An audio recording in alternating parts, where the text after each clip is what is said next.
So Abu-Laban, what you know? Of course, I would like very short answer, if you can. Yes, if you indeed, can. indeed. I will not tell you what to say, but I would like if you could. So what do you see as your task here in Denmark? What is your job? Since I came, I was invited by an Islamic organization.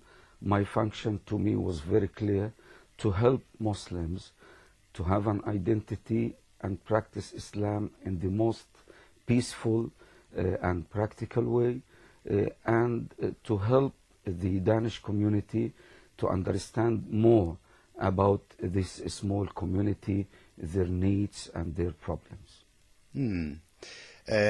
How has your job become harder?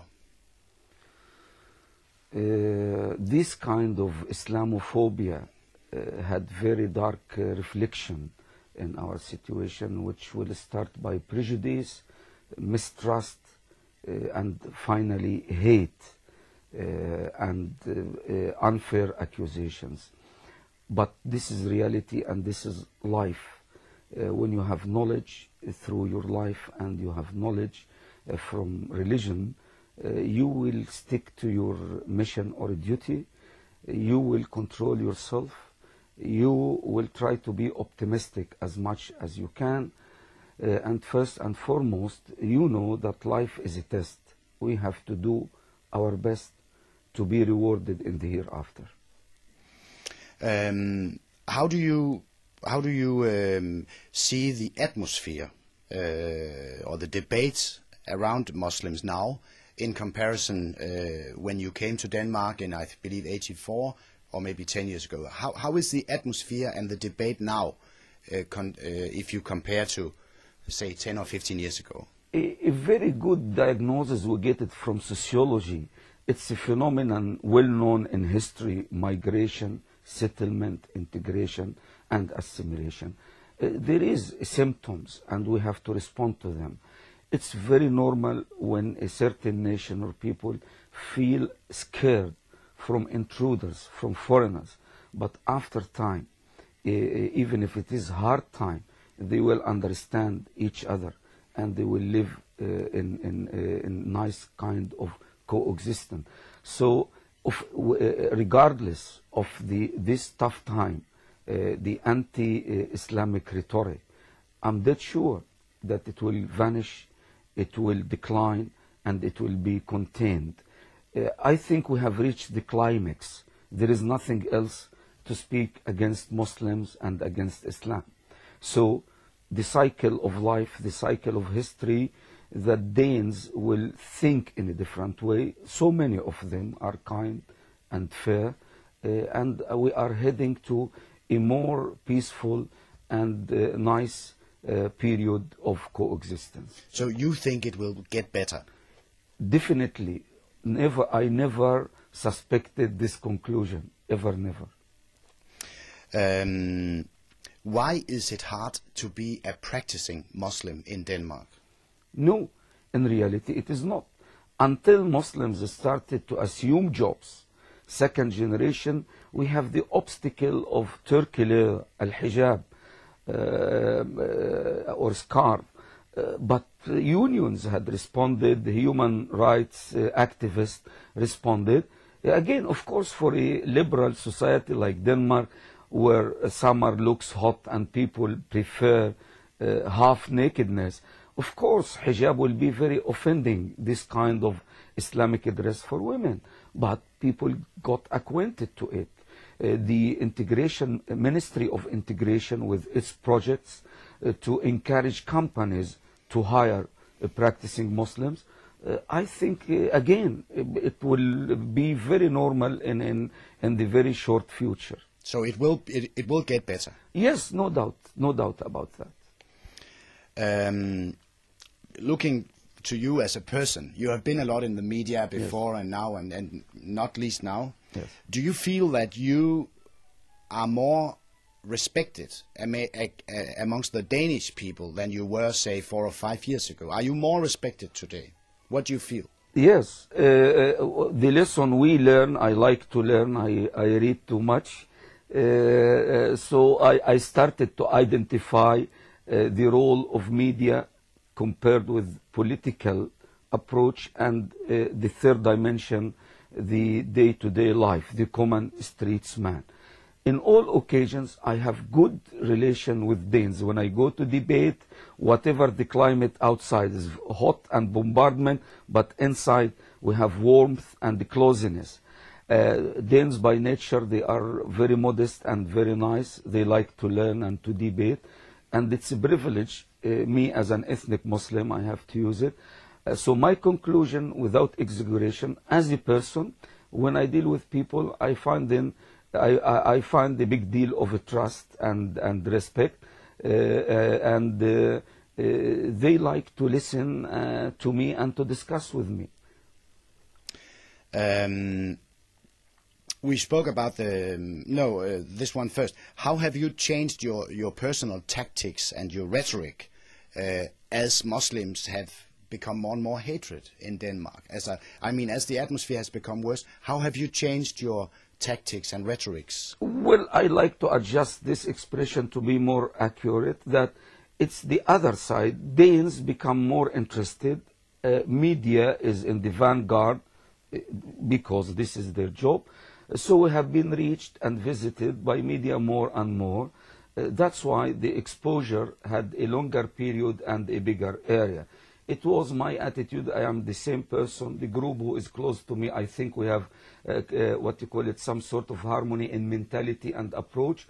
We like openness. We like to communicate and to be a bridge, whatever the difficulty would be. It's you, the Danish side, which had make our business more flourishing. And we try, thanks to God, because the audience or congregation in Dortia Vai, they are very kind and they respect our interpretation, and they keep the platform nice and attractive for the Danish guests, whether they are common Danish or media.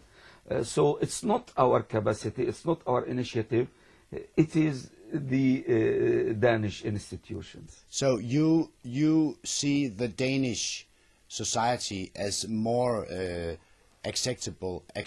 Let me ask you again. So you see the Danish community as more open and acceptable towards you? Exactly. Yes. This is a typical development. I would quote from Benjamin Franklin, the famous statement when he said, "You can fool all the people sometime. You can fool some people the whole time, but you cannot fool the whole people all the time." I am here in 20 years, and I think I'm an open book, and I'm definite within my contacts with officials, academics, civil servants, that I am very clear to them. I am the same person, the same approach, the same values, and there is no need to change them. I like them, and this is my character. What is the hardest balance for you to find as an imam and as a religious head of religion? What is the hardest balance? This is, I explained too many times to our Danish colleagues, when a person starts, generally speaking, in a human scale, when somebody starts any job, any hobby, there is inclination, obsession, if you like football matches, if you like internet, and then you get balance. It's the same in religion. If you like reading, we have workaholics. People, they leave their wives behind and they work and work. It's typically in Islam. Most of the people disembarked here, started to settle here with very minimum knowledge about Islam. And with the culture shock, they were searching for identity. Some of them, as usual, majority, they are reasonable and moderate. And some of them, they like to move very fast and they look radical or fanatic. So for those people, we try to convince them, slow down. This is the approach of the Prophet. Don't go to either extremes. This is in one hand, which they will assume this is a compromise. When you tell them that, it means you push them back to compromise. About the Danish society, I have been exposed to European culture and history in my school, during my work in the Gulf with all European and American companies. I assume I know the minimum. especially here in Denmark, you have liberalism and secularism. People who decided by their free wish and will to put religion behind and to reduce it to a matter of personal contact between man and law. It doesn't look very attractive to them. For a man like me with this beard and my wife next to me with this car, we speak about Quran, Muhammad, about the hereafter, this and that, halal, legal, and haram, illegal. It doesn't look very attractive to them. But again, democracy, human rights, and civilized way of communication could contain this kind of disagreement, sensitivity, or what you call it, misunderstanding. So gradually, we remind them, don't forget 50 years ago or so, Denmark was a Christian country. You go every Sunday, you mention the name of Jesus, son of Mary, you talk about the Bible, so we have something in common. Now you decided to push it a little bit, but we did not. This is our choice, whether in the Middle East or in the West. We are keen to be Muslims. We ask God to help us to practice Islam in the way that God would be pleased with us first, and you, as a Danish society, would accept it and feel comfortable with it. You have been invited to the Prime Minister's meeting at Marienborg. You have been to conferences in the Bella Center. You have been invited to business conferences. I believe you talk sometimes with the PET. I don't know much about the meetings with the PET, but I believe they take place once in a while. How do you see that you are invited all of a sudden to these high-ranking people, and you are being invited as an imam and as a religious spokesman? How do you see that you come into this upper society? I understand the situation here. Denmark is not against Islam. There is no fundamental policy or attitude to disturb Muslims whatsoever. I'm confident of that. This kind of irritation and misunderstanding, there are small bubbles and it will vanish. If I'm invited or not, the issue is to make my point, to try to convey it to the responsible people. If I am invited myself, I assume it's a more positive and good sign. I transmit that to the public, to our audience. I try to brief them. We are one package, we are one unit, and it's very important, if you are in my position, to make people briefed and informed. You like to increase their morale, you like to mobilize them. They are very kind and they support you in all situations. So I transmitted that the invitation of the Prime Minister or other meetings is very important, and we respond to them unconditionally. I talk after the meeting what happened. I try to portray the result as positive as possible. Are you proud that you are invited to these people? Why not? If it looks as a recognition, directly and indirectly, that to be religious, it doesn't mean that you are dangerous, nor that you are a troublemaker. Of course, why shouldn't I be proud of that? Not that I want to talk a lot about the Muhammad drawings, but I want to ask you just one question about that. What is your biggest regret in the case of the Muhammad drawings? What is the biggest mistake that you made in the whole process? What do you regret? I wish that I have made a mistake, but I will tell you if I understand what you mean. The goal is to direct the engagement in the culture intellectual dimension. As you just mentioned, the Danish community, which is well equipped, highly educated in different research centers, universities, etc., did not take us as a partners. In this sensitive issue, we were not listened to. The only option to be peaceful and to avoid and contain any escalation and the regrettable violence is to invite more academics. We did not put politics in our agenda. We have no political orientation or capacity. This is very clear, at least for me, and this is what I tried to make it clear to my colleagues, the different representatives of organizations. But if a regret could happen, I did not expect that kind of reaction which would make a damage to reputation of Denmark. If this is a result, I have to say I regret. I like Denmark to be a good country. This is my inner feelings, and this is my humanitarian and religious values. I like Denmark to be a good country because I assume I came to a good country, and it is infidelity and it is nastiness if I live in a country for 20 years and I did not show gratitude. It looks very silly to me. So if anything can be regrettable, it's this kind of escalation, the rhetoric which could go out of control in the Middle East. And thanks to Jacob Skogård Peterson in Cairo, he listened in one television program to my, contribution.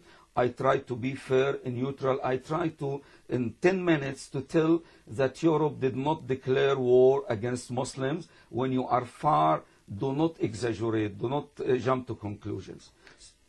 Yes. So am I hearing you right that do you regret that there was a delegation going to the Middle East to try and get sympathy? No, I regret the side effects. If you are a doctor and give medicine, so it will cure a problem, but it will create another problem.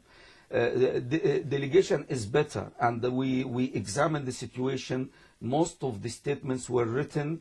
We have television meetings where people have spoken very nicely. In TV2, they have been interviewed with Mr. Bakri, and they said, we felt that this delegation is very soft. We expect them to be more aggressive and more critical. No, I think delegation is a must. This is the mission of media. You bring me in person here in front of camera so people can see my face and hear my voice and understand everything very accurately. No, the travel of delegation, it looks very reasonable and very realistic, and I don't think that any of them have made a mistake. They try to reach mostly religious authorities. You remember Sarkozy during the Turkey leather problem in France, he traveled as top official to Al-Azhar. So he understands the issue. In Europe, they go to the Pope in Vatican. It's a part of a member of the players in the international arena.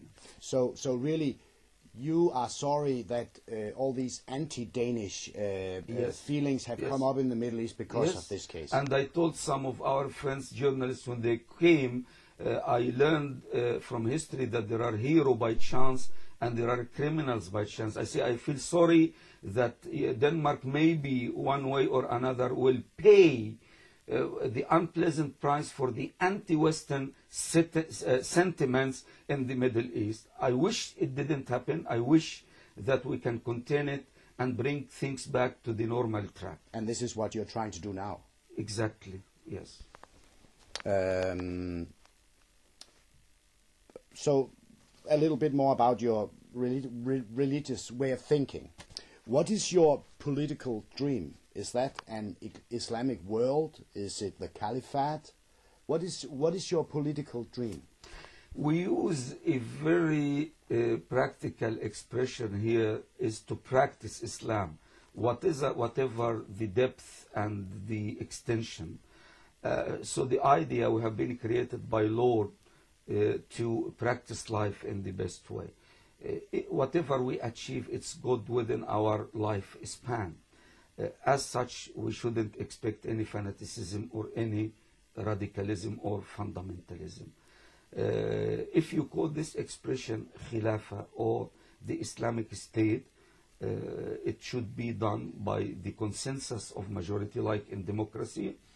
When people, they like the Islamic approach, they are confident and they vote for the Islamic project.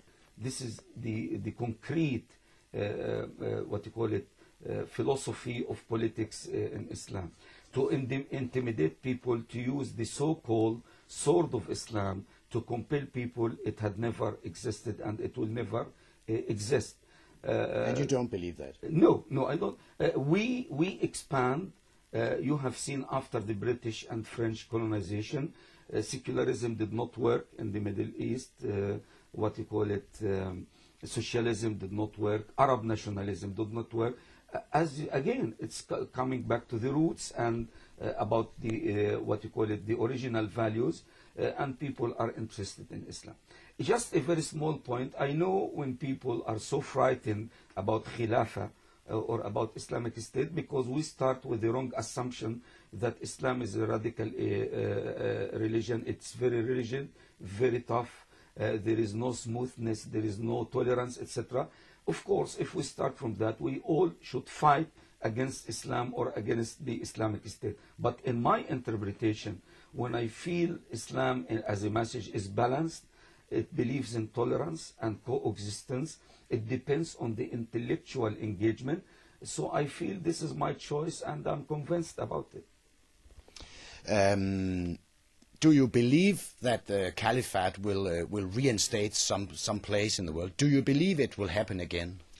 We shouldn't waste too much about terminology trying to simplify the issue. No doubt that Islam is have been restoring more territory and getting more momentum. Intelligentsia in the Muslim world are the pioneers of the Islamic movement.